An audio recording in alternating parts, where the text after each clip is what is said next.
মুসলমান ভাইরা আমার বন্ধুগণ, ওই বুজুর্গর নাম, হাদিস বিশারদের নাম হলো ইমাম আহমদ ইবনে হাম্বল। ইমাম আহমদ ইবনে হাম্বল রহমতুল্লাহি আলাইহি। শীত মৌসুমে বাজান প্রচন্ড শীত লাগছে, ঠান্ডা মৌসুম, হাড় কাঁপানো শীত।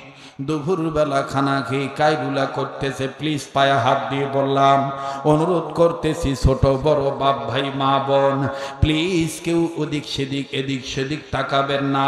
অ্যাটেনশন প্লিজ আমার বন্ধুগণ, লোক অবজারভেশন, আমার দিক তাকান। কথাগুলি আমি কি বলতে চাচ্ছি বাবা বাজান রে, জিন্দেগির শেষ বয়ান মনে করে বয়ান করছি। আল্লাহর ওলির খুব ঠান্ডা লাগলো, হাত খার কাঁপানো শীত। আল্লাহর ওলি মনে মনে সিদ্ধান্ত নিল, না না, আমার তো ঠান্ডা কমতেছে না, একটু উপশমের দরকার, একটু তাপের দরকার, একটু ওমের দরকার।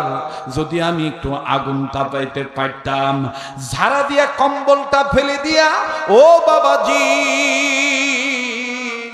আল্লাহর ওলি ইমাম আহমদ ইবনে হাম্বল রাহমাতুল্লাহি আলাইহি উনি সিদ্ধান্ত নিলেন, দেখি তো আমার এলাকায়, এই গায়ের মধ্যে, পট্টির মধ্যে, এই এরিয়ার মধ্যে কাছে বা দূরে কোনো স্থানে কেউ আগুন ধরাইছে কিনা। যদি কেউ আগুন ধরায় থাকে, চুলা জ্বালায় থাকে, আমি তার চুলার কাছে যাব, আগুন তাপাবো। আল্লাহর ওলি হাদিস বিশারদ ইমাম আহমদ ইবনে হাম্বল যুগ শ্রেষ্ঠ বাজার মুজাহিদ ছিলেন, বাতিলের কাছে মাথা নত করেন নাই। ইসলামী আন্দোলনের ভিন্ন একটা সৈনিক ছিলেন। আল্লাহু আকবার, আল্লাহু আকবার, মুজাহিদুল মিল্লাত, মুজাহিদে মিল্লাত আমার বন্ধুগণ ইমাম আহমদ ইবনে হাম্বল। উনি এইবার নিজের ঘর থেকে বের হইলেন। বের হইয়া আমার বন্ধুগণ তুকি তুকি মারতেছেন, তাকাতাকি করতেছেন, কেউ আগুন ধরাইছে কিনা। এইবার নজর করে দেখে দূরবর্তী স্থানে কে যেন আগুন ধরাইছে। আগুনের অগ্নি হানলে নিহান শিখা বারবার উপরের দিকে উঠান, নিচের দিকে নামে। আল্লাহর ওলি বুঝতে পারলেন এটা চুলার আগুন। দেখি তো এবার সিদ্ধান্ত নিলেন কে আগুন ধরাইছে। এইবার বাবাজি হাঁটি হাঁটি পা পা করে কদম কদম বাড়াইয়া আল্লাহর ওলি ইমাম আহমদ ইবনে হাম্বল চলে গেলেন কে আগুন ধরাইছে তাকে দেখার জন্য। যাইয়া দেখে আল্লাহর বান্দা, অন্য কোন নারী নয়, অন্য কোন বৃদ্ধ নয়, একজন সুঠাম দেহের যুবক মানুষ, তিনি আগুন ধরাইছেন, চুলার মধ্যে আগুন জ্বালাইছেন। তবে অন্য সাধারণ ব্যক্তি নয়, আমার বন্ধুগণ এমনি আগুন ধরান নাই। ভালো করে খোঁজ নিয়ে দেখতে পাইলেন এই আগুন ধরনেওয়ালা যুবক বান্দাটা রুটি বিক্রি করে খায়, রুটি বানায় বাজান। আপনারা দেখছেন কিনা জানি না বাজান, আমি প্রায় দেখি। আমার বন্ধুগণ নন্ডাঙ্গা বলেন, গাইবান্ধা বলেন, পলাশবাড়ি বলেন, বোনারপাড়া বলেন, যেখানে বলেন না কেন, সাঘাটা সাদুল্লাপুর বলেন, এ বাবাজি পলাশবাড়ি বলেন আর গোবিন্দগঞ্জ বলেন, অথবা বাবাজি রংপুর হাইওয়ে, বিশ্ব রোড হাইওয়ে দুপাশে দেখবেন শীত মৌসুমে সকালবেলা ঠান্ডার সময়, অথবা আমার বন্ধুগণ সন্ধ্যার পরে দেখবেন কিছু দারিদ্র ফ্যামিলির লোকজন, মা বোন বাপ ভাই, পারিবারিক জীবিকা নির্বাহের জন্য, আমার নির্বাহ অর্জনের জন্য, পারিবারিক জীবিকা নির্বাহের জন্য আমার বন্ধুগণ, আমার ভাইরা, কেউ রুটি বানায়, কেউ আমার বন্ধুগণ চিতায় পিঠা বানায়, কেউ আবার বন্ধুগণ তেলের পিঠা ভাজে, কেউ আবার ডালের বড়া ভাজে, আমার বন্ধুগণ কেউ আবার ভাপা পিঠা বানায়, কেউ ধুপি পিঠা বানায়। নানান মানুষ নানান ধরনের শীত মৌসুমে এরকম পিঠা ভাজে। রাস্তার দুপাশে কথা বলেন ঠিক না ব্যাঠি? আছে না নাই? জোরে বলেন আছে না নাই? আপনারা আমার ওয়াজ বুঝতেছেন কিনা আল্লাহ জানে। চলে যাবে, যাওয়ার কায়দা নাই। দুই একজন হয়তো বা বলতে পারে যে চল যাই, শুনছি তো আর দরকার নাই। যাইতে দিবেন দাদা, ওনাদেরকে বলি দিবেন সিসিং ফাঁক। কি ফাঁক? কথা কছে না রে, সিসিং ফাঁক। কিন্তু আমি আবার আব্দুল খালেক শরীয়তপুরি পাবলিক ঠকাই না। পাবলিক যেন আমার জন্য আজীবন দোয়া করে যে বক্তা একটা অন্যান্য জন্তু দেখবেন বারবার খালি ঘড়ি দেখবে আর কবে যায়, আগামীকালকে আমার খাগড়াছড়ি মাহফিল, গতকালকে ছিল ফটিকছড়ি, আজ আসলাম গাইবান্ধা ফুলছড়ি। ওয়াজ আমার শেষ করতে হবে তাড়াতাড়ি, কেননা আমি যাব অতি দ্রুত আমার বাড়ি। এই বলিয়া হাঁকাও অযথা। হ্যাঁ, আল্লাহুম্মা আমিন। কথা কয় না, কথা কয়। কিন্তু দেখেন তো ভাইজান, বলতে বলতে বলতে বলতে অলরেডি আমার বন্ধুগণ এই 12:15টার দিকে আমি মাইকটা হাতে নিয়েছি। এখন মোটামুটি 1:20-এর কাছাকাছি হয়ে গেছে, কিন্তু মনে হইতেছে যে হুজুর কেবল শুরু করলো। ঠিক কিনা বলেন? ওরে মনের সাথে মনের মিলন হলে বক্তা কালো না ধলা, বরিশালের না নোয়াখালীর ওদিকে তাকায় না। মনের সাথে মনের মিলন হলে রাত কোন দিক দিয়ে যায় মুমিনেরা টেরও পায় না।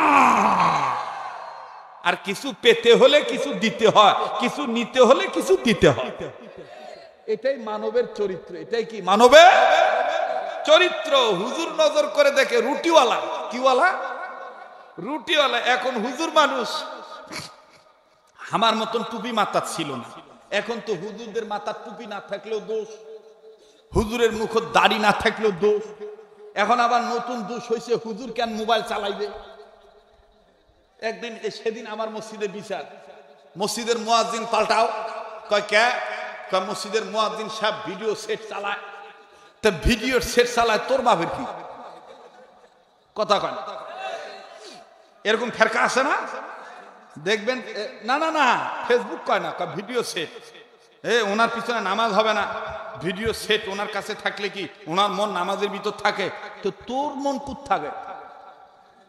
কথা কয়। মানে ওনার অবস্থাটা হয়েছে এরকম, তিন নামাজি নামাজে দাঁড়াইছে, একজন ইমামতি করতেছে, তো পিছনে দুইজন আছে। হঠাৎ করে রাতের বেলা কারেন্ট চলে গেছে এশার নামাজের সময়। কথা বোঝেন নাই? তিনজন সেপারেট জামাত করতেছে আর কি, জামাত শেষ, ওক্তের জামাত শেষ। এখন ওনারা তিনজন দোকান বন্ধ করে এসে জামাতে দাঁড়াইছে। দোকানের মালিক, দোকানের এক ম্যানেজার আর কর্মচারী। এখন মালিক ইমামতি দাঁড়াইছে, ম্যানেজার আর কর্মচারী পিছনে গেছে চলি কারেন্ট। ফট করে পিছন থেকে এক মুসল্লি, ওই যে ম্যানেজার বলতেছে, কারেন্ট যাওয়ার আর সময় পাইল না। এখন পাশের জন বলতেছে, হে নামাজের সময় কথা বলে নামাজ হয় না। এই দুইজনে নামাজ হয়েছে। আবার ইমাম দেখেন কেমন, ইমাম সাহেব আবার এরকম হাত বেঁধে পিছনে মুখ ফেরি কথা, নামাজের সময় কথা কইস কেন? আপনারা বলেন এই তিনজনের একজনের নামাজ হয়েছে, কথা কয় না। ঠিক আমার সমাজের অবস্থা এখন এইরকম। হুজুর কেন মোবাইল চালাইবে? হুজুর কেন মোটর সাইকেল চালাইবে? হে হুজুর কেন কাতল মাছ খাইবে? হে হুজুর কেন ভালো পোশাক গাউত দিবে? হুজুর না খায় মরিবার পারে না?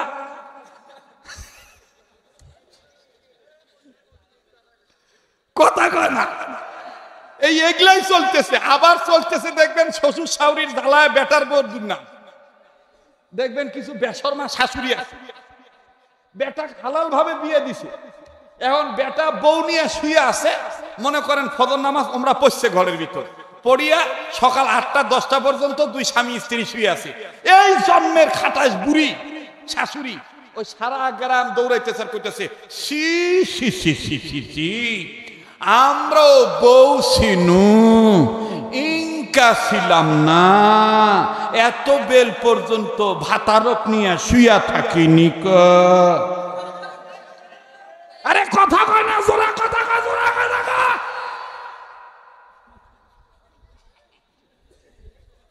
এই চ্যাংড়া হালাল চ্যাংড়ি নিয়ে শুয়ে আছে মাও, তোরা তো মাথা বিষ কিসের? কথা কয় না।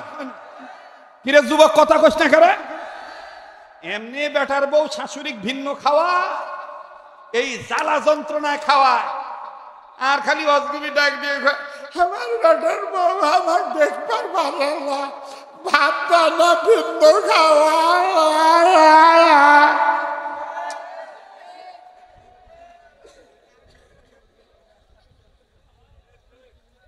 কি ভাই, কি ভাই, খালি বেটার বউর দোষ দেখেন, শ্বশুর শাশুড়ির দোষ দেখেন না। হ্যাঁ শ্বশুর শাশুড়ির দোষ দেখেন না। শাশুড়ির ঘর, বেটাকে যখন বিয়ে দিয়েছ ওটাকে পুত্রবধূ মনে না করিয়া নিজের মেয়ে মনে করিও, তাইলে আর সংসারে বিবাদ লাগবে না। আমি জানি আমাকে আর জীবনে সুন্দরগঞ্জ দাওয়াত দিবে না, জীবনেও দিবে না, না দেব। আর আসারও শখ নাই, আর আসারও শখ নাই। আজকে যেহেতু আসছি একটু মারি দিয়ে যায় নাকি গো, চলবে কি চলবে না? ওই যে গল্পের ইতিহাসের কিতাবে পড়ছিলাম, বউ আর শাশুড়ি, বেটার বউ আর শাশুড়ি দুইজন গেছে নদীর ঘাটত গোসল করবে। এখন শাশুড়ি কইতেছে, মা আমার পিঠোতে না কসলা দিত। কসলা বোঝে মানে ডৌলা দে, কি দে? ডৌলা দে, ডৌলা দে। এখন বউ, বেটার বউ ডলবার যায় খালি পা উঠছে। শাশুড়ি করছে, তুই ইনকা তিরিং বিরিং করে লাশ উঁচু কেন? করছে, মারে আমি তো হাত দিয়েই ডলতে চাই, কিন্তু আমার পাওটা বারবার উঠে যাচ্ছে। শাশুড়ি তখন কাঁদতেছে আর বলতেছে, দে একটা লাত্তি দে, ভালো করে লাত্তি দে। কয় কে? কয় আমিও আমার শাশুড়িকে লাথি মেরেছিলাম। তুমি তোমার শাশুড়িকে সম্মান করো, তুমি যেদিন আবার শাশুড়ি হইবা তোমার বেটার বউ তোমাকে সম্মান করবে। কামা তাদিনু তুদানু, যেমন কর্ম তেমন ফল, ঠিক কিনা বলো? আজ আমি আমার বাপে গালি দেব, আমার বেটাও 2 দিন পর আমাকে গালি দিবে। যুবক ভাইরা আমার, আর আমি আমি আমি এটা এটা আমি জানি না রেকর্ড হইতেছে, আমার সমালোচনা হবে। কথা বললে তো গাউত লেগে যাবে। কোন মৌলবীর ঘর যদি আমাকে দেখাইতে পারে যে মা বাবাকে একসাথে নিয়ে খাইতে হবে, তাহলে জিন্দেগিতে ওয়াজ করব না। কোরআন হাদিসে আছে মা বাবার ভরণ পোষণ দিতে হবে, মা বাবার খোঁজ খবর রাখতে হবে, মা বাবার খেদমত করতে হবে। মা বাবাকে নিয়ে একসাথে খাও। এখন বুড়ি খাবে নরম ভাত, চেংড়ি মানুষ এক শক্ত ভাত খাবে। এখন শক্ত ভাত না পাক করে নরম ভাত খাইতেছে, 2 দিন 5 দিন 15 দিন খাইছে, ডাক দিয়ে কয় এই ভাত আমার মজা লাগে না। তখন ডাক দিয়ে কয়, কোথাকার কোন বড় লোকের জমিদার তুমি? হ্যাঁ, এগুলো সামাজিক ওয়াজ। মা বাবার খবর নাও, মা বাবার খেদমত করো, মা বাবার সামনে বেয়াদবি করা যাবে না, বড় গলায় কথা বলা যাবে না, তারা যেন দিলে কষ্ট না পায় এমন কাজ করা যাবে না। কিন্তু মা বাবাকে একবারে বউয়ের সাথে রাখো। ওই বউয়ের সাথে রাখতে গেলে 2 পাতিল একসাথে রাখতে গেলে তো বাড়ি খাবেই, বাড়ি তো খাবেই। কথা বলেন ঠিক কিনা? আর যারা বিয়ে করেছো তাদেরকে বলবো, বউকে বউর আদর দিবা, মাকে মায়ের সম্মান দিবা। বউকে বউর আদর দিবা, মাকে মায়ের সম্মান দিবা, তাহলে দেখবা যে সংসারে বিবাদ লাগবে না। আল্লাহ পাক আমাদের সবাইকে সহিহ দান করেন, সকল সেক্টরে আল্লাহর ভয়, রাসূলুল্লাহর শাসন কায়েম করার তৌফিক দান করেন। আবার বলেন আমিন। আর একটা কথা কই, কম আমার মাথার ধরে না। মনে করো স্বামীর বাড়ি দিনাজপুর আর মেয়ের বাড়ি ফরিদপুর, কোথায় পাইছো এটা? আকন্দ ভাই জিজ্ঞেস করেন তো, মৌলবি যারা এখানে আছেন, আলিয়ার আলেম, কওমির আলেম, আল্লাহ রসুল সাল্লাল্লাহু আলাইহি সাল্লাম ফাতেমাকে বিয়ে দেওয়ার পরে কয় মাস দূরে রাখছিলেন? রসুল কার ঘরে ইন্তেকাল করছেন? রসুল কোথায় ইন্তেকাল করছেন? অতএব খালি সুন্নত দাড়ির মধ্যে না রে বাবা, সুন্নত খালি টুপির মধ্যে না। নিজের মেয়েকে তুমি বিয়ে দিবা দিল্লি, এটা কোথায় পাইছো? এটা কোথায় পাইছো? একটা মেয়ে বাপের কলিজার চাইতেও বড় সম্পদ। কাছে কিনারে দেখে শুনে বিয়ে শাদী দাও, যাতে তুমি খোঁজ খবর রাখতে পারো, তোমারও যেন খোঁজ খবর রাখতে পারে। নাহলে বিয়ে দিয়ে থুইছে, মেয়েকে বিয়ে দিছে থাইল্যান্ড। কথা কয় না? রাগ করতেছেন নাকি? এগুলা ওয়াজ এখন মৌলবীরা করে না। এগুলা ওয়াজ করলে যে ওয়াজ বন্ধ হয়ে যাবে, আমার আবার ওই চিন্তা নাই। এক জায়গায় বন্ধ হবে, আর এক জায়গায় চালু হবে, কিন্তু হক কথা বলেই যাব। কথা বলেন ঠিক কিনা? রাজনীতি ক্ষেত্র রাসূলুল্লাহ শাসন মানেন, পারিবারিক ক্ষেত্র রাসূলুল্লাহর শাসন মানেন, দেখবেন সমাজ শান্তির সমাজ হয়ে যাবে, অশান্তি থাকবে না। ঠিক কিনা বলে? এবার এই কথা কয় গেরে এনে রে, ওই নিষদ করে ধাক্কা দিয়ে ফেলে দে। এই যে ওয়াজ চলছে তো চলছে, এখন তো ভাই আজকে মেলা জমাইছে বাবা, 5 লাখ খেপে তুলছে। আল্লাহর পাগল, কার পাগল? যারা বলেন কার পাগল? আল্লাহর পাগল। আল্লাহ পাক আমাদের সবাইকে সকল ক্ষেত্রে আল্লাহকে ভয় করার তৌফিক দান করে। তো এইবার হুজুর মানুষ, মনে আছে তো কথা, হুজুরের মাথার টুপি নাই, চেহারা খুব সুন্দর, দাড়ি নিয়ে এই যুবকের কাছে গেছে। যুবকের কাছে যাইয়া আস্তে করে আগুন তাপাবে। তাপানোর আগে হুজুরের দিলের মধ্যে একটা প্রশ্ন আসলো যে আমি যে আগুন তাপাবো, ফট করে যদি যুবক কয়, এই হুজুর চুলা কি আপনি ধরাইছেন না আমি ধরাইছি? অনুমতি নিলেন না, অনুমতি ছাড়া যে আপনি বসলে, আপনি কেমন হুজুর? এই বাবা, এই তুমি সরতে এখান থেকে সরো।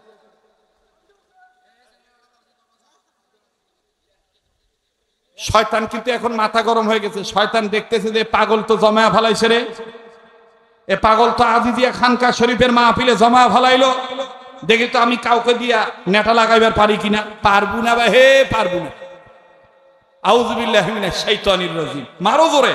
আউযু বিল্লাহি মিনাশ শাইতানির রাজিম, আউযু বিল্লাহি মিনাশ শাইতানির রাজিম, আউযু বিল্লাহি মিনাশ শাইতানির রাজিম, আস্তাগফিরুল্লাহ, আস্তাগফিরুল্লাহ, আস্তাগফিরুল্লাহ, আল্লাহু আকবার। কষ্ট হইতেছে? এখন হুজুর বলতেছে যে এই যুবক তো বলতে পারে, হুজুর আগুন কি আপনি ধরাইছেন না আমি ধরাইছি? আপনি যে বিনা অনুমতিতে আগুন তাপাইতেছেন, না আমি অনুমতি নেই। এখন অনুমতি নিতে যে হুজুরের মাথায় আবার চিন্তা আসলো, আমি হুজুর মানুষ, যদি সালাম না দিয়ে অনুমতি নেই, এই যুবক বলবে মুখে মুখে কি সুন্দর দাড়ি, চেহারা কোনা কত সুন্দর, গাউত কত লম্বা জুব্বা, মনে হচ্ছে ইসলামের ধার্মিক একটা পণ্ডিত হবে, সালাম কালাম নাই। কারণ হুজুরদের তো দোষের অভাব নাই। এখন হুজুর সালাম দিতে যাবে, সালাম দিতে যাওয়ার আগে এখন হুজুর আবার আলেম মানুষ, হুজুর মনে মনে চিন্তা করতেছেন, ও আমার দয়ার আল্লাহ, এই যে যুবককে আমি সালাম দিব, এই যুবক মুসলমান না বিধর্মী এটা তো আমার জানা নাই গো আল্লাহ। আল্লাহ যদি আমি তার পরিচয়টা পাইতাম তাইলে ক্লিয়ার হইলে ভালো হইতো। আল্লাহর ওলি ইমাম আহমদ ইবনে হাম্বল রাহমাতুল্লাহি আলাইহি বাহিরের চক্ষুটা বন্ধ করলেন, অন্তর চক্ষু বাজান আল্লাহর দয়ায় তিনি খুললেন। আল্লাহ তাআলা তাকে তৌফিক দিলেন, তার দিলের চোখ খুলে গেল। এবার যুবকের পরিচয় জানতে যায় হুজুর অবাক হয়ে গেল। ইমাম আহমদ ইবনে হাম্বল বাতিনি চক্ষু বন্ধ করে নয়, বাতিনি চক্ষু খুলে দেখে এই যুবক সাধারণ কোন যুবক নয়। আহারে উত্তর সীতা এলাকার ভাইরা, আমার বন্ধুগণ, আমার বাবাজিরা রে, তোমরা গ্রামের মানুষ হতে পারো, তোমাদের এই এলাকায় কত বড় তোমরা ভাগ্যবান, একটা আল্লাহওয়ালাদের খানকা হয়ে গেছে, যেই খানকায় কোনো ঢোল বাদ্য নাই, গান বাজনা নাই, নারী পুরুষ মিলে আমার কোনো জিকির নাই রে। আহারে একমাত্র আল্লাহ রাসূলুল্লাহর শাসন বোঝার রাস্তা। এবার দেখো আল্লাহর ওলি বাতিনি চক্ষু দিয়া নজর করে দেখে এই যুবক সাধারণ কোন যুবক না, আল্লাহ তার পরিচয় দিয়ে দিলেন। এই যুবক শুধু সাধারণ রুটিওয়ালা যুবক নয়, এই যুবক আল্লাহর পক্ষ থেকে জান্নাতওয়ালা যুবক। আরো জোরে জোরে বলেন না সুবহানাল্লাহ। ইমাম আহমদ ইবনে হাম্বল লাফ দিয়ে উঠলেন, আমার বন্ধুগণ চমকে উঠলেন, আর ডেকে ডেকে বলতেছেন, আল্লাহ গো এটা কেমনে জান্নাতওয়ালা হলো? সাধারণ রুটি বিক্রি করে খায় রাস্তার ধারে, আল্লাহ গরিব মানুষের ছাওয়া, এ আবার জান্নাতওয়ালা কেমনে হইল? আমার তো বুঝে আসে না। আল্লাহ যদি তার পরিচয়টা আমি পাইতাম। আল্লাহ পাক বলতেছেন, বান্দা আমার তুমি একটু সামনের দিকে যাও, এর কর্মের দিকে ফলো করো, দেখবা সে কেমনে জান্নাতওয়ালা হলো। এইবার বাদান আল্লাহর ইমাম আহমদ ইবনে হাম্বল রাহমাতুল্লাহি আলাইহি নজর করে দেখে রুটিওয়ালা যখন পানি গরম হয়ে যায়, গরম পানি যখন আটার সাথে আমার বন্ধুগণ মিশাবে, রুটির খামির যখন বানাবে, আমার বন্ধুগণ এই যুবকটা প্রথম সেনল অথবা মতল অথবা মাখাইল। মাখানের ক্ষেত্রে বাজান যুবক প্রথমবার বিসমিল্লাহ বলল। বিসমিল্লাহ বলার পর যুবক যত নাড়াচাড়া করে, প্রতি নাড়াচাড়ার ক্ষেত্রে প্রতিবার যুবক বলে আস্তাগফিরুল্লাহ আস্তাগফিরুল্লাহ আস্তাগফিরুল্লাহ। আমরা গুনাহগার গো আল্লাহ, আমরা গুনাহগার, বলেন আমরা গুনাহগার গো আল্লাহ। যার ভাল লাগে, যাকে আল্লাহ মাফ করে দিবে, যার তওবা কবুল হবে, সে জবান বন্ধ রাখতে পারবে না আওয়াজ দিয়ে। আমরা গুনাহগার গো আল্লাহ, জোরে আমরা গুনাহগার গো আল্লাহ, আমরা গুনাহগার, আমরা গুনাহগার গো আল্লাহ, আমরা গুনাহগার গো আল্লাহ, আমরা গুনাহগার। দয়া করে গুনাহগুলি মাফ করে দাও, তোমার নাম যে গফুর গাফফার। আমরা গুনাহগার গো আল্লাহ, জোরে আমরা গুনাহগার গো আল্লাহ। আমার ভাইরা, আমার বন্ধুরে, এইবার আল্লাহর ওলি রুটিওয়ালাকে ডাক দিয়ে কয়, রুটিওয়ালা ভাই আসসালামু আলাইকুম রাহমাতুল্লাহ, অনুমতি যদি দিতাম আমি তোমাকে কিছু প্রশ্ন করতাম। এবার রুটিওয়ালা ডাক দিয়ে বলতেছেন, হযরত আপনার আমি চিনলাম না, আপনার নামও আমি জানি না, হুজুর আপনি আমার কাজে ব্যাঘাত ঘটাবেন কিনা জানি না। এই রুটি বিক্রি করে আমার বাড়িতে পারিবারিক সদস্যদের খাবার জোগাড় হয়। বলেন হুজুর আপনি কি বলবেন, আমি একটু জালটা কমাই, রুটিটা পরে বানাই, কি জিজ্ঞেস করবেন বলেন। খুব খেয়াল করেন বাবা, গাইবান্ধার বাবারা, সুন্দরগঞ্জের বাবার, উত্তর সিচা এলাকার বাবারা একটু খেয়াল করেন। ডাক দিয়ে বলতেছেন, এর যুবক, এই যে তুমি রুটি বানানোর আগে সব সময় আস্তাগফিরুল্লাহ আস্তাগফিরুল্লাহ আস্তাগফিরুল্লাহ বলো, এই আস্তাগফিরুল্লাহ বলার দ্বারা তুমি কিছু পাইছো নাকি? যুবক বলো।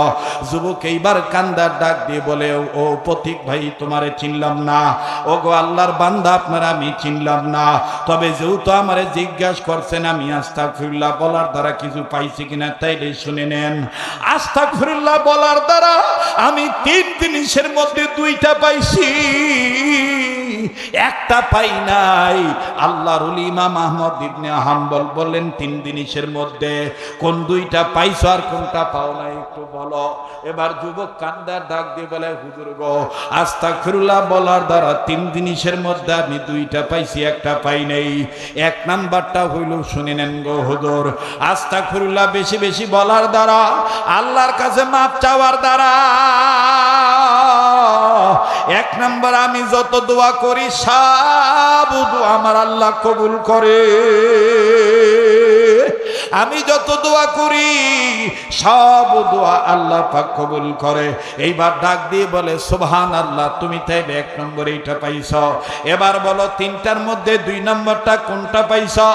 ডাক দিয়ে বলে, পথিক হুজুর চিনি না জানি না, পরিচয় জানা নাই, এই জায়গা আমি রুটি বেশি আজকে কয়েকদিন যাবত, আপনার কাছে আমি জানতে চাইব হুজুর, আপনি আমাকে জিজ্ঞাসা করতেছেন 3 জিনিসের মধ্যে 2 নম্বরটা কি পাইছি? আমি 2 নম্বরটা পাইছি যখন দেখলাম আল্লাহ পাক আমার সব দোয়া কবুল করে।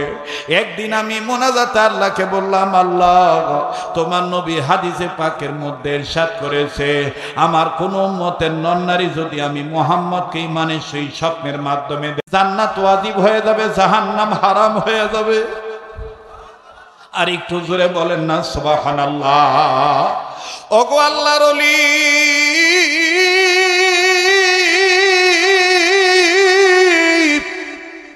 এ সুন্দরগঞ্জের বাইরা, এ যুবক বন্ধুরা, আব্দুল খালেক শরীয়তপুরি, রাত্র যত গভীর হবে এই পাগলির কণ্ঠ দেখবে আমার আল্লাহ পাক তত ক্লিয়ার করে দিবে বাবা। কোনো ধরনের ক্লান্তি, কোনো ধরনের অশান্তির ছাপ আপনি পাবেন না, কারণ এটা আল্লাহ প্রদত্ত দান। এই জবানের মধ্যে আল্লাহওয়ালাদের মুখের বাতাস আছে, আল্লাহওয়ালাদের মুখের লালা আছে, আল্লাহওয়ালাদের ফু আছে। যার কারণে আল্লাহ পাক দীর্ঘদিন ময়দানে টিকিয়ে রেখেছেন মায়ের দোয়ার বরকতে, বাবার দোয়ার বরকতে, আল্লাহ ওয়ালাদের দোয়ার বরকতে, আর আপনাদের মতন জনগণের ভালোবাসার আন্তরিকতার দোয়ার বরকতে। এ বাবাজি, সেই হাতটা দিয়া বারবার কাবা ধরি, সেই হাতটা আল্লাহ ওয়ালাদের হাতের সাথে লাগানো, বারবার প্রতি বছর রমজান মাস আল্লাহ তাআলা আমাকে মক্কায় রাখেন, মদিনা আমি সময় কাটাই, আমি আপনাদেরকে মুসাফির হিসাবে কথা দিতে পারি, আমি আপনাদেরকে বলবো না, আপনাদেরকে না আমি দোয়া করব বাবা। আমার দিল বলে কার দোয়া কখন কবুল হবে এটা আল্লাহ পাক ভালো জানে, তবে আজকে আমার দিল বলে আজকের দোয়া আল্লাহ ফিরে দিবে না। দেখেন এই যুবক ডাক দিয়ে বলে হুজুর, 2 নম্বরে আমি আমার নবীজিকে স্বপ্নের মাধ্যমে দেখতে চাই। আল্লাহর কাছে বলেছি আমার আল্লাহ দোয়া কবুল করেছে, ওই রাত্র থেকে প্রতি রাত আমি আমার নবী মুহাম্মদ কামলিওয়ালাকে স্বপ্নের মাধ্যমে দেখতে পাই। আরো আওয়াজ দিয়ে বলেন না সুবহানাল্লাহ। এবার আল্লাহর ওলি ইমাম আহমদ ইবনে হাম্বল বললেন, যুবক, একটা মুসলমানের এই 2টা সম্পদের চাই তার কি সম্পদের দরকার? 1 নম্বর শব্দ আল্লাহ কবুল করে, 2 নম্বর যারে পাইলে জাহান্নাম হারাম হইয়া যায়, জান্নাত ওয়াজিব হইয়া যায়, তারই তুমি পাইয়া গেছো, তারে তুমি প্রতি রাত স্বপ্নে দেখো, আর কি চাই তোমার বুঝে আসলো না? বলে হুজুর এবার শোনেন আমি যে কি পাই নাই। একদিন স্বপ্নের মাধ্যমে আল্লাহ নবী মুহাম্মদকে আমি পাইলাম, আল্লাহ নবীর 2টা হাত আমি জড়ায় ধরলাম, আল্লাহু আকবার। আবার বলেন না আল্লাহু আকবার। বারবার বলবো, কেউ চলে গেলে চলে যেতে দিবেন, আর মাত্র 10-15 মিনিটের মধ্যে কথা ফিনিশিং দিয়ে আমি দোয়া করি বিদায় হয়ে চলে যাব। অনেক যুবক ভাইয়ের তামান্না, হুজুরের কণ্ঠে যদি একটু আজান শুনতে পারতাম। ভাই তুই বসে থাক, চেষ্টা করব দোয়ার আগে যদি দিতে পারি আমি তোদেরকে সুললিত কণ্ঠে আজান শোনানোর চেষ্টা করব। একটু সময় দিবি বন্ধ, কোনো দিকে কোনো নজর নাই, দেখতো দিলটা নরম হয়নি। এবার যুবক বলে হুজুর কে আপনি? আপনাকে চিনলাম না, আপনার পরিচয় জানি না। আমি যে কি পাই নাই, 3টা সম্পদের মধ্যে কোন সম্পদ পাই নাই শোনেন। একদিন স্বপ্নের মাধ্যমে নবীজিরে পাইলাম, নবীজির হাত ধরলাম, হাতটা আমি ছাড়তে চাইলাম না। আল্লাহ নবী ডাক দিয়ে বলেন, কিরে যুবক তুমি কি আমার হাত ছাড়বা না? আমি যুবক তখন ডাক দিয়ে বললাম, ইয়া রাসূলুল্লাহ আপনার হাত যে ধরছি, এইভাবে হাত ধরে আমি আপনার সাথে জান্নাত পর্যন্ত যেতে চাই। আল্লাহ রাসূল ডাক দিয়ে বলেন, যুবক তুমি আমার হাত ছেড়ে দাও, তুমি আমার সাথে কাল হাসরের ময়দানে আমার হাত ধরে আমার সাথে জান্নাতে যাইতে পারবা যদি দুনিয়াতে একটা আমল করো, হক্কানি আলেমের হাতের সাথে হাত লাগাও, হক্কানি আলেমকে যদি মহব্বত করো, হক্কানি আলেমের কথা যদি শুনে আমল করো, আমি নবীর সাথে তুমি হাতে হাত রেখে জান্নাতে যাইবা। আমি যুবক তখন নবীজিকে বললাম, ইয়া রাসূলুল্লাহ হক্কানি আলেম আমি চিনবো কেমনে? আমার নবী তখন বললেন, যুবক রে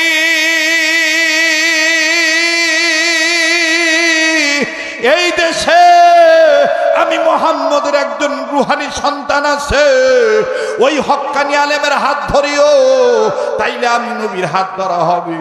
আমি যুবক তখন ডাক দিয়ে বললাম, ইয়া রাসূলুল্লাহ আপনি আমার স্বপ্নের মাধ্যমে বলেন না ওই আলেমের নাম কি, ওই আলেমকে আমি কি নামে চিনব?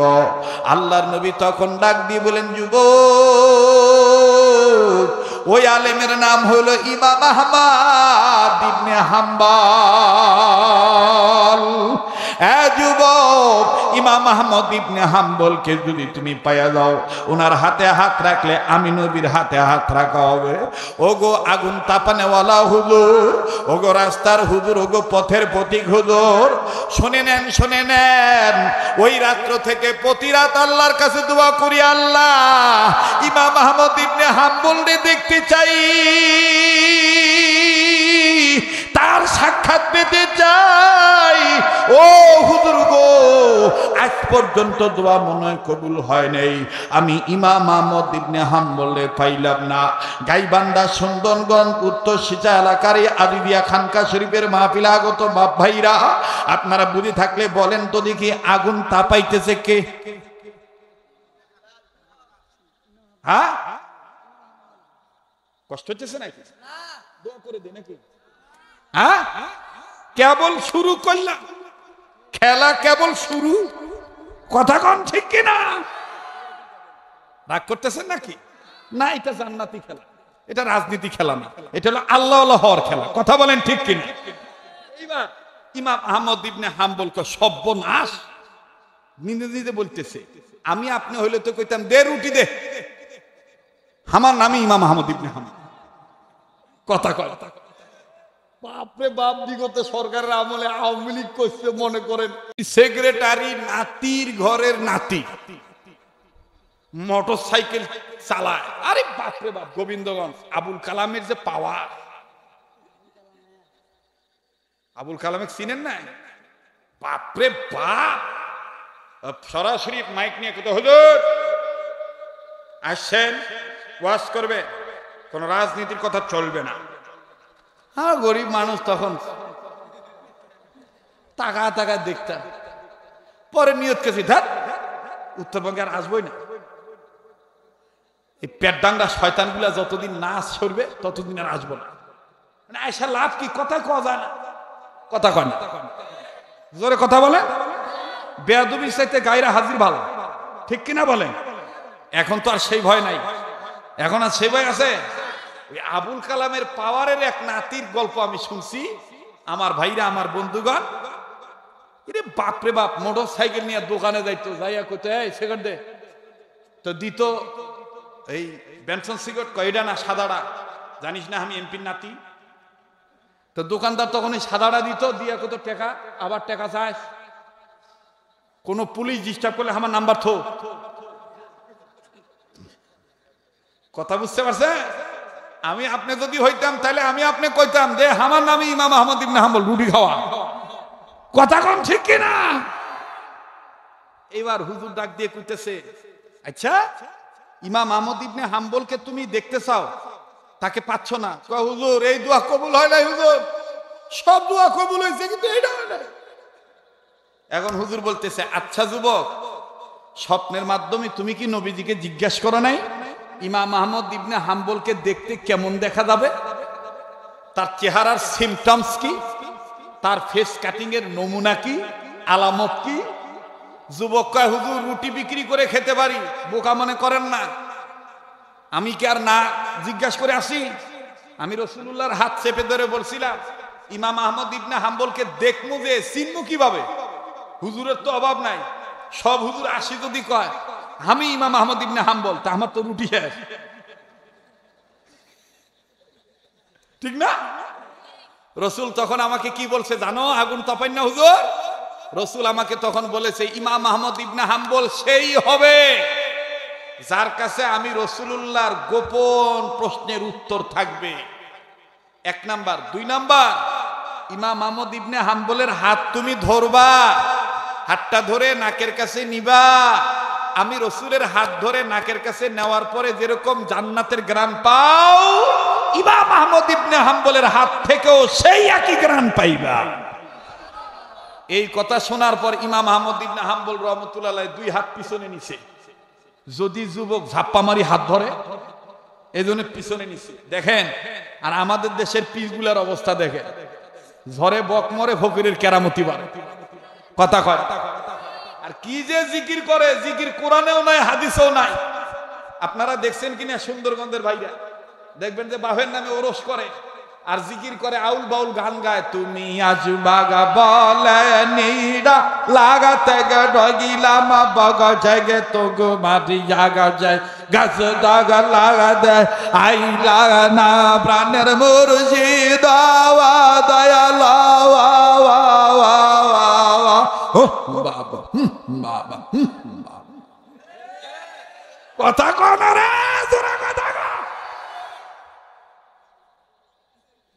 না, না কইছা এ বলে থাক না না না চলবে রে? ওই পিছনে আন্দারে দেখা যায় না, পিছনে বাবার এটা হাত তুলে দেখাও কি চলবে? তাহলে সামনের বাইরা চুপ থাকো দেখি, পিছনে বাইরা জাগ না আছে না ঘুমাইছি, একটু তকবির দিয়া হকের পক্ষে আওয়াজ দাও তো, লিল্লাহ তাকবীর। মোটামুটি আস। এবার পিছনে বাইরা চুপ থাকেন, সামনের বাইরা লিল্লাহ তাকবীর।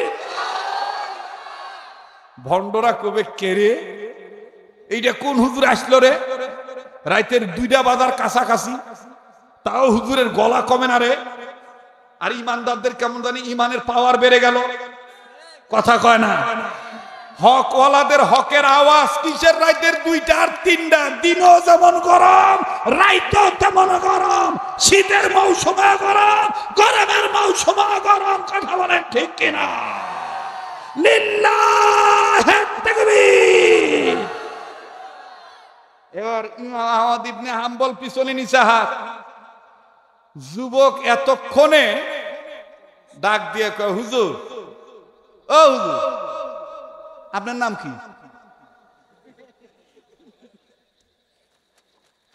হুজুর কয়, আমার নাম জেনে তোমার দরকার নাই। আচ্ছা তুমি আগে বলো তো দেখি, রাসূলুল্লাহর গোপন প্রশ্নের উত্তর যদি আমি বলিতে পারি তাহলে কি তুমি আমাকে ইমাম আহমদ ইবনে হাম্বল মনে করবা? যুবক কয়, রুটি খাওয়ার ধান্দা না তো? কয়, রুটি খাওয়ার ধান্দা না তো? কয় না, দেখো মিলে কিনা। আচ্ছা হুজুর বলেন তো দেখি রাসূলুল্লাহর গোপন প্রশ্নের উত্তর কি? বলে, আল্লাহ রাসূল সাল্লাল্লাহু আলাইহি সাল্লাম বলেছেন, কাল হাসরের ময়দানে আমার পরিবার থেকে এতজন মহিলা হাসতে হাসতে জান্নাতে যাবে, মোটমাট 5 জন নারী হাসতে হাসতে হাসরের ময়দানে জান্নাতে যাবে। এই নারী কোন কোন নারী এটা একমাত্র ইমাম আহমদ ইবনে হাম্বল জানে। রুটিওয়ালা কয়, হ্যাঁ হুজুর, হ্যাঁ হুজুর, এইটাই রাসূল কইছে। আপনার নাম কি? ও, আপনি তাইলে মনে হয় ইমাম আহমদ ইবনে হাম্বলের বাড়িতে থাকেন। যেমন আমি তো এখন মোটামুটি একটু মানে একটু বোঝা যায় বক্তা, তাও তো না, বক্তাদের তো একটা ডিজাইন থাকে আলাদা, তাই না? আর আগে তো আরো একটু পাতলা ছিলাম না, কথা কয় না। তো ওই জীবনের প্রথম আমি গোবিন্দগঞ্জ পান্তাপাড়া নাম আপনারা শুনছেন মনে হয়, অনেকে জানেন। এই পান্তাপাড়া মাদ্রাসার মাহফিলে আসছি, হ্যাঁ জি গেছি। তো ওই মাদ্রাসার ছাত্ররা আমার ডাক দিয়ে কয়, হ্যাঁ আজকে শরীয়তপুরি আসবে রে।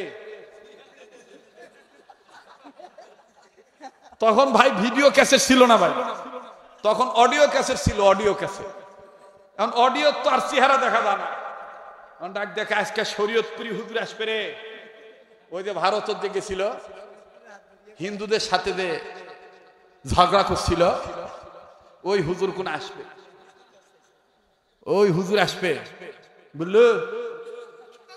আমি আম যদি কই আমি সেই শরীয়তপুরি, ওরা যদি আমাকে ডাঙ্গান শুরু করে, আমি মানে ওই স্টেন্দাখানায় যাব, ওদেরকে আর কিছু বলি নাই, না বলিয়া রুমাল টুমাল ঢাক দিয়া সুন্দর করে স্টেন্দা টেস্টেন্দা করে ঘরত গেছি।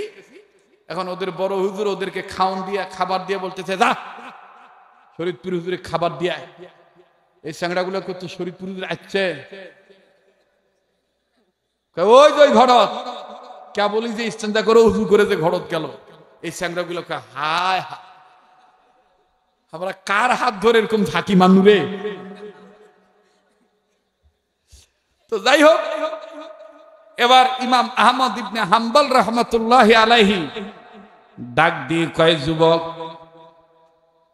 আমার নামকে আমি বলবো না, তবে আমি তার বাড়িতেও থাকি না। দেখো তো দেখি রাসূলুল্লাহর প্রশ্নের সাথে আমার উত্তরটা মিলে কিনা। ও ভাই রে, উঠে গেলেই তো আপনি ঠকে যাবেন। শয়তান কিন্তু আপনাকে শেষ পর্যন্ত থাকতে দিবে না।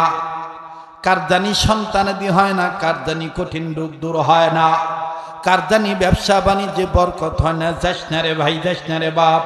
মোনাজাতের পরে পাইলে মানে কি মজবুত থাকলে একটু পানি পড়া নিয়ে যাস। আমি তোদেরকে নিয়ম বলে দেব, আল্লাহ সুস্থ রাখবে ইনশাআল্লাহ।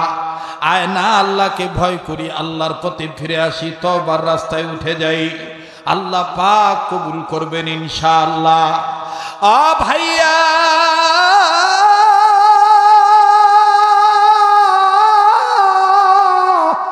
ও প্রাণের মা বোন, ইমাম আহমদ ইবনে হাম্বল রাহমাতুল্লাহ আলাইহি ডাক দিয়ে বললেন, যুবক রে, কাল কিয়ামতের ময়দানে 5 জন নারী হাসতে হাসতে জান্নাতে যাবে। নাম্বার 1 মা খাদিজাতুল কুবরা রাদিয়াল্লাহু তাআলা আনহা, নাম্বার 2 আম্মা জান আয়েশা রাদিয়াল্লাহু তাআলা আনহা, নাম্বার 3 হযরতে ফাতেমাতুজ জোহরা রাদিয়াল্লাহু তাআলা আনহা, নাম্বার 4 আইয়ুব নবীর বিবি রহিমা, নাম্বার 5 ফেরাউনের স্ত্রী বিবি আসিয়া। এই 5 জন কাল কিয়ামতের ময়দানে হাসতে হাসতে জান্নাতে যাবে। তবে রে যুবক শোনো, নবীজি বলেছেন এই 5 জন নারী হাসতে হাসতে জান্নাতে যাবে যে কারণে, এই কারণটাও আমি তোমাকে বলি, আগুন তাপানোর পথের প্রতীক হইয়া।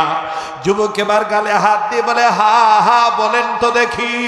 তাইলে বুঝবো ইমাম আহমদ ইবনে হাম্বলের পরিচিত লোক মনে হয় আপনি। যুবক এখনো বুঝে নেই যে ইনি ইমাম আহমদ ইবনে হাম্বল।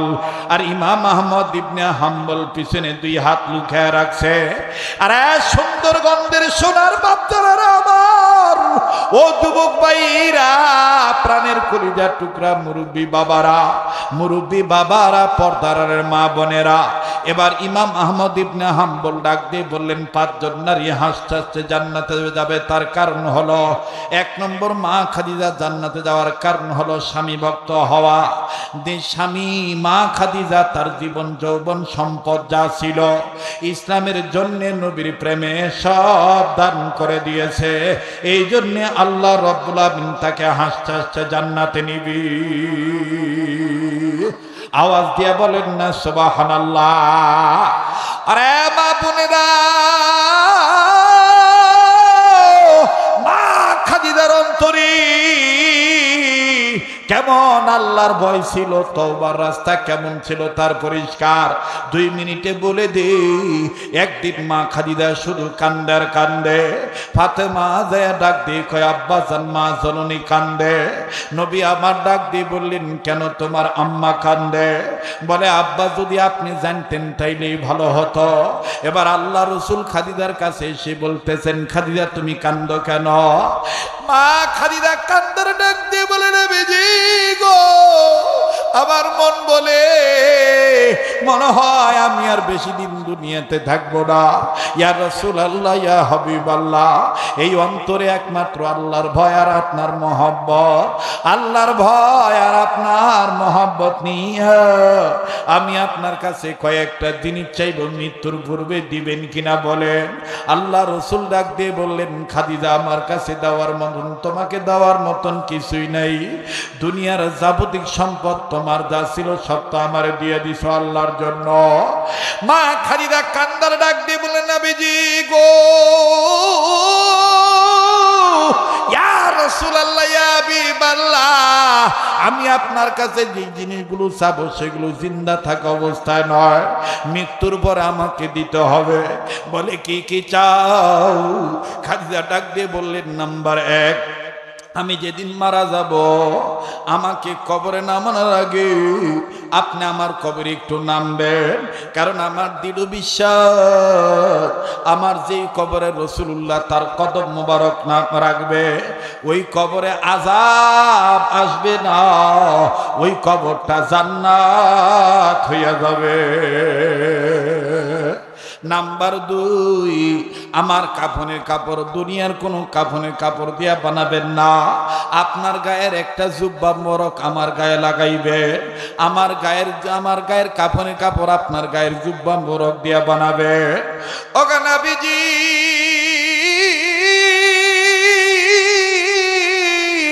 ইয়া রাসূলুল্লাহ, ইয়া হাবিবাল্লাহ, আপনি আপনার গায়ের জুব্বা মোবারক যদি আমার গায়ে থাকে, আমার গায়ে সাপ বিচ্ছু পোকামাকড় কোনো কিছু আসবে না। জান্নাতি হাওয়া বইবে, জান্নাতি হাওয়া লাগবে। আপনি আপনার গায়ের আপনার গা মুবারকের একটা জুব্বা মোবারক দিয়া কাপড়ের কাপড় বানাইবেন। বলে আর কি চাই? মা খাদিজা ডাক দিয়ে বলেন, ইয়া রাসূলুল্লাহ, ইয়া হাবিবাল্লাহ, আর একটা হইল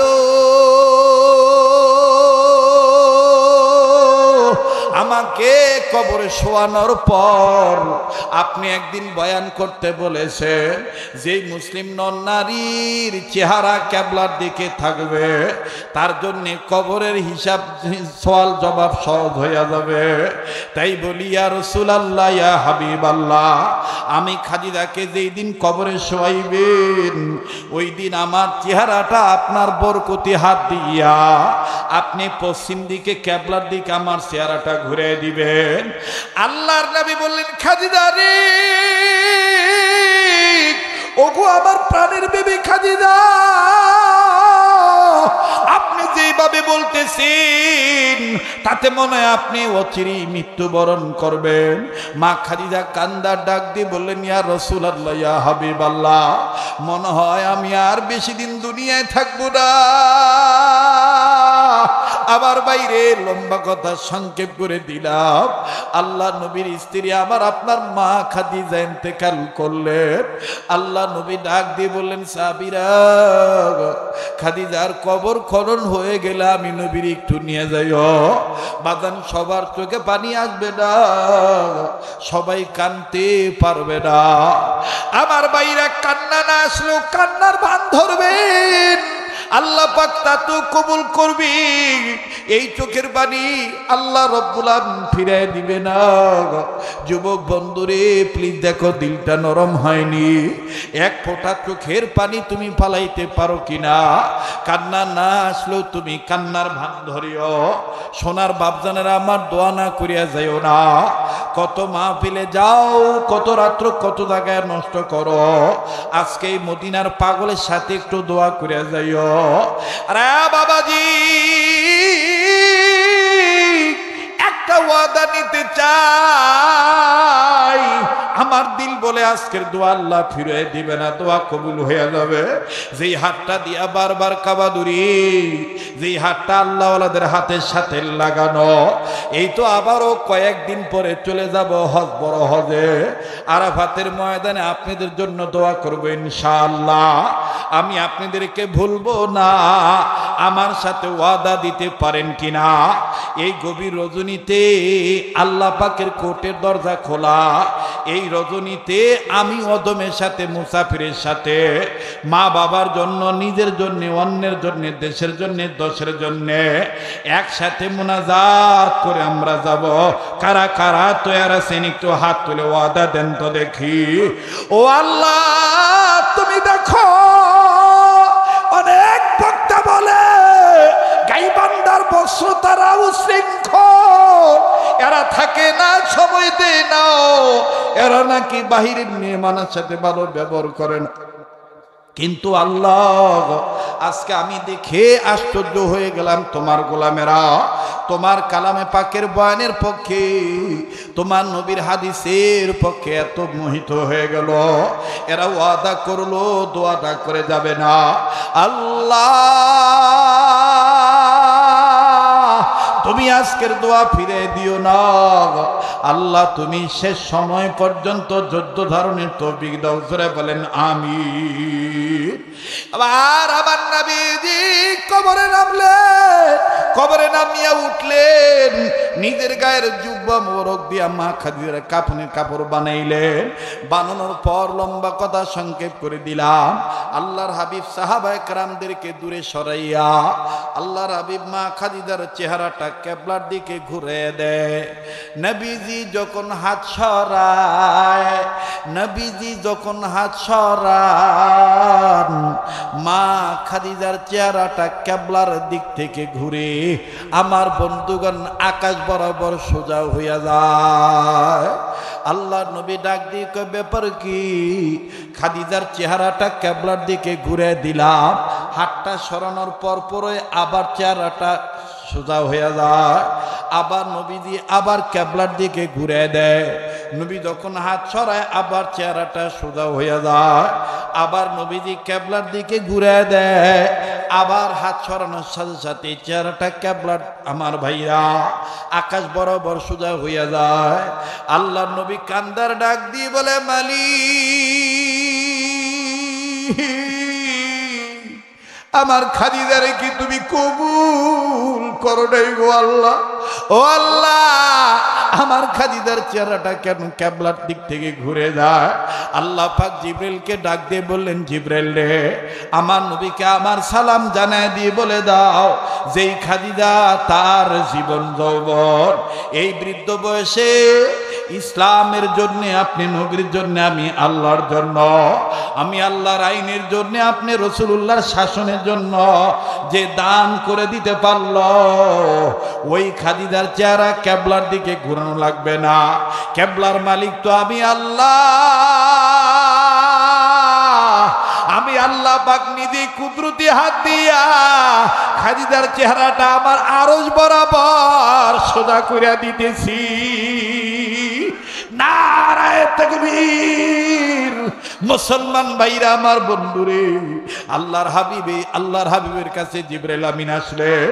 জিবরাইল আমিন আসিয়া ডাক দিয়ে বলেন, ইয়া রাসূলুল্লাহ, ইয়া হাবিবাল্লাহ, খাদিজার চেহারা আপনার হাত দিয়া কেবলার দিকে ঘুরাইতে হবে না। কেবলার মালিক আল্লাহ পাক নিজ কুদরতি হাত দ্বারা খাদিজার চেহারা আরশ বরাবর, বাইতুল মামুর বরাবর, সিদরাতুল মুনতাহা বরাবর আমার আল্লাহ নিজেই মা খাদিজার চেহারার দিকে তাকায় আছে। আরে বন্ধু, আল্লাহর হাবিব বলেন, যারা দুইটা গুণ অর্জন করবে, 1 নম্বর তাকওয়ার গুণ, 2 নম্বর তওবার গুণ, আল্লাহ পাক হাসর ময়দানে তাদেরকে নবীর সাথে জান্নাত দিয়ে দিবে। এবার আল্লাহ রাসূলের ওয়ারিস ওয়ারাসাতুল আম্বিয়া ইমাম আহমদ ইবনে হাম্বল বলেন, 1 নম্বর খাদিজা জান্নাতে যাবে হাসতে হাসতে এই গুণের কারণে, 2 নম্বর আয়েশা যাবে, 3 নম্বর ফাতেমা যাবে। এবার বাজানো যুবক ডাক দিয়ে বলে, হুজুর আর বলা লাগবে না, আপনার প্রথম কথার দ্বারা কেমন জানি গ্রাণ পাইতেছি আপনি ইমাম আহমদ ইবনে হাম্বল। আল্লাহু আকবার! ও হুজুর, মনে যদি কিছু না নেন, হাত দুইটা পিছনে নিছেন কেন? ওই দুইটা হাত আমি একটু ধরব, এই দুইটা হাত ধরে আমি একটু আমার হাত নাকের কাছে নেব, তাইলেই তো প্রমাণ হয়ে যাবে আপনি ইমাম আহমদ ইবনে হাম্বল কিনা। ইমাম আহমদ ইবনে হাম্বল বললেন, যুবক রে, আমার হাত আমি তোমাকে ধরতে দিতে পারি এক শর্তের বিনিময়ে। তোমার এই আস্তাগফিরুল্লাহ বলার পাশাপাশি গোপন আরো কিছু আমল তোমার আছে, ওই আমলটাকে আমার একটু দেখাইবা নাকি? যুবক বলে, হুজুর, ওই আমল যদি দেখতে চান আমার বাড়িতে যাওয়া লাগবে। এ বাজান, ইমাম আহমদ ইবনে হাম্বল বললেন, যুবক রে, চলো যাই, তোমার সাথে যাই, তোমার বাড়িতে যাই, তোমার কি গোপন আমল আছে? দেখো সুন্দরগঞ্জ উত্তর সিচা এলাকার বাবারা ভাইরা, কি কপাল এই রুটিওয়ালার কপাল।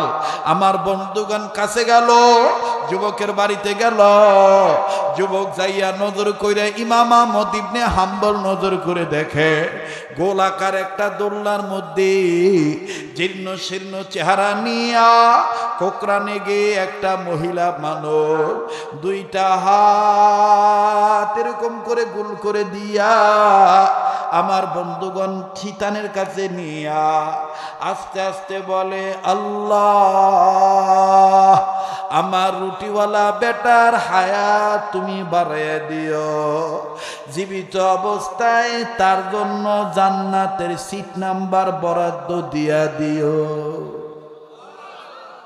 ইমাম আহমদ ইবনে হাম্বল বললেন, রুটিওয়ালা যুবক ইনি কে? রুটিওয়ালা যুবক বলে, ইনি আমার মা, ইনি আমার মা। আমার মা এখন বিছানায় পেশাব সারে, বিছানায় মলত্যাগ করে, আমি আমার মায়ের কিছু গোপন সেবা করি। তোর মধ্যে একটা সেবা এমন আছে যেই সেবাটা করার পরে আল্লাহ পাক আমাকে মর্যাদা দান করছে। ইমাম আহমদ ইবনে হাম্বল বললেন, মায়ের সেই কোন সেবাটা? আস্তাগফিরুল্লাহ বলার পাশাপাশি মায়ের কোন সেই সেবাটা? আমায় একটু বলো না, আমি একটু লিখব। উম্মতের আলেম হয়ে এই কথাটা আমি নোট করব। ভাইজান 2 মিনিট সময় লাগবে, দিতে রাজি আছেন না নাই? শুনবেন কি শুনবেন না? অবশ্যই বাজান আমি শোনাবো। তবে শোনানোর আগে আমি এখন ফাইনাল একটা খেলোয়াড় হিসাবে দেখতে চাই বন্ধু, যেই হাতটা দিয়া বারবার কাবা দূরি ওয়াদা দিছেন আমার সাথে দোয়া না করে কেউ যাবেন না, এই হাতটার সাথে হাত মিলাইয়া আল্লাহর ভয়ে অন্তরে নিয়া এই কোরআনের বাগান সাজানোর পক্ষে আল্লাহর ওলিদেরকে মহাব্বত করিয়া আছেন নাকি এই ময়দানে এমন কোন বাজার 30 পারা কোরআনকে মহাব্বত করে 1000 টাকা নগদ 500 খান টাকা নগদ